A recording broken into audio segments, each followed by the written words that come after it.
I'm Johnny Millenium, this is Victor Lucas, and this is Film Fury. Yep. Lara Croft! You shouldn't have come here. I'm glad that you did. Tomb Raider is based on the recent Crystal Dynamics and Square Enix reboots of the Tomb Raider game franchise. It stars Alicia Vikander as Lara Croft. And what did you think, my friend? I didn't like this movie, Yeah. and I saw on Twitter today you said that we were old enough to see, you know, the launch of the Tomb Raider games on the PlayStation 1. Yep. Then we went into the movies with Angelina Jolie, Yep. which I liked on a very superficial, silly level. Okay. Okay, well, I did. I thought they were No, stupid, and I thought they were fun. They were pretty fun at the time, but they are such a product of the time. That's exactly, and I think that's Yes. why I like them. Yeah. And then we saw them go into the incredible, mature, brand new Tomb Raider games Yes. that I absolutely love. But I don't know, this is such a mediocre film. I think they're aspiring to go to this level, and I don't think they quite hit that, the same level as the video games. I think they were kind of hampered a little bit by that exact thing that you're talking about here. There's two things. The games are very mature, and Lara Croft is in mortal danger, and you feel every bullet hit, and you feel every fall that she takes. This is not an R-rated movie. This is a movie Definitely not. to pack in, you know, and get as much of the roll into summer crowd as they possibly can. They want younger people to come and see this thing, so they're sort of hemmed in by the fact that we know the storyline from the games. We know what it kind of feels like to be Lara Croft and be Lara Croft for like 20 hours. So the story is a little bit kind of taken out of, you know, if you know the games, the wind out of the sails a little bit in this movie, and also it doesn't get as mature in this movie.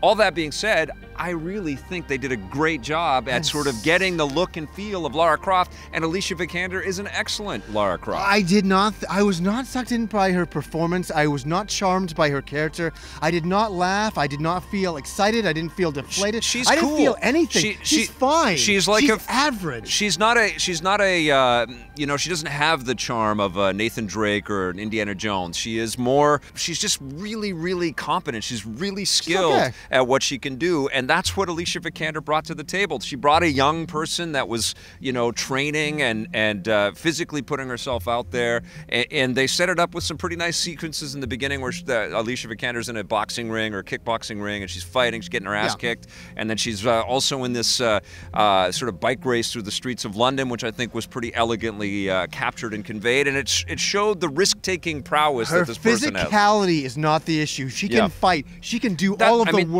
and then some. That's most of what this movie is about. Let's be honest. It really is. Yes. It's really about her being poor to start with, and then, you know, her saying, "No, I don't want my family fortune. Wouldn't want that, you know, at all." Then she kind of finally accepts that, and then she goes on to this adventure to find this ancient mummy, we'll say, and it becomes very stereotypical. We've seen this stuff so many times before. It doesn't do enough new stuff for me. But it's not that I have a problem with her. You know what or it her is? physicality or any of that. It doesn't do enough new things that we haven't seen. Yes, that's my problem. But it does it well. It does it pretty elegantly. It's kind of reserved in the way that it puts this picture together, so it's a lot more believable. You actually can see that some of these things can come together, and I think that was the right tactic. That was the right tactic for Crystal Dynamics, and that was the right tactic for the filmmakers here. I will say that all of that is undermined by a really terrible ending sequence, and then there's an after-credit sequence, which is just ridiculous. But I enjoyed myself through this movie. I had lots of flashbacks to playing the game. I think the game elevated, and really when Crystal Dynamics took the reins on that series, they put it right up there beside Uncharted, which was not easy to do. And frankly, because the games are so strong, they kind of overshadow this movie, but the movie does pay pretty decent homage to the games. I thought this movie was cheesy. It was stupid. It was so on the level of mediocre to absolutely dumb. Things we've seen so many times in the 90s again. You didn't like Walton Goggins as the bad guy? You didn't like that he was going kind of crazy? Didn't even care. I thought he was really good. I thought he was solid. Not one character in this movie made me give it one flying crap, except for Nick Frost was in it. And that's the only guy that I thought. I laughed and smiled when he was on the screen. What about the captain of the boat? You didn't care about him? Didn't feel nothing. Okay, They didn't do a very good job of making these people believably fun, and like I didn't laugh. I didn't feel any emotion watching this.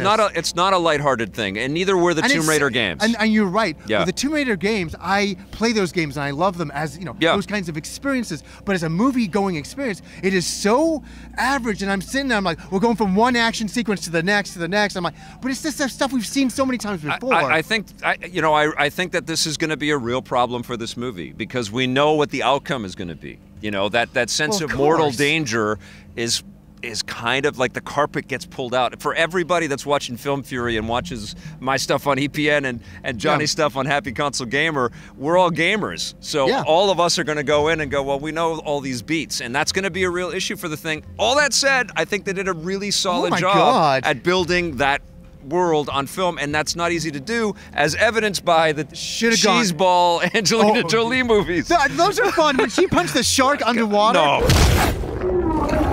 That one sequence is more fun and had me talking for years. This entire movie. I have to admit, I had fun when I saw those movies. There you go. They're unbearable to watch. They're unbearable, but they're fun. They're a guilty pleasure. But this movie, I think, is actually a pretty solid entry. It's a solid beginning. I think they aspired to really capture that video game feeling, and I think they did some interesting action sequence. But I didn't enjoy the. I was just like, yeah, she's gonna fall. Yeah, oh, she cut herself. Oh, she's gonna get through here. Oh, she's like grappling this guy. Yeah, she beats him. And then we go into the ending, and oh my God, the stereotypical things that happen in the story. Oh my God, when she gets to the island, I won't spoil a thing, but it's just like, of course. You won't spoil the thing, but if you played the game, you know what happened. Yeah, well, it's just I think this is going to be the argument for everybody that goes to see a movie with somebody that's played the games before. They're going to have the same discussion. If you really like the game, you're going to get something out of it at some level. And that's But me. I didn't, and I played the game. I'm saying for me personally, I didn't. Yeah. This should have gone directly to Netflix. I'm sorry. I'm just not that kind of craft. Like, honestly, just straight to Netflix. Careful what you wish for, man. I know we're all going that direction and all that. So, Vic, we got to do it. Yeah. What are you going to give this movie? I think it's pretty solid. It gets a 7 out of 10 from me. How about you? Wow, I'll be a bit nice. I'll give it a 6 just because it aspires to be like the game. Okay.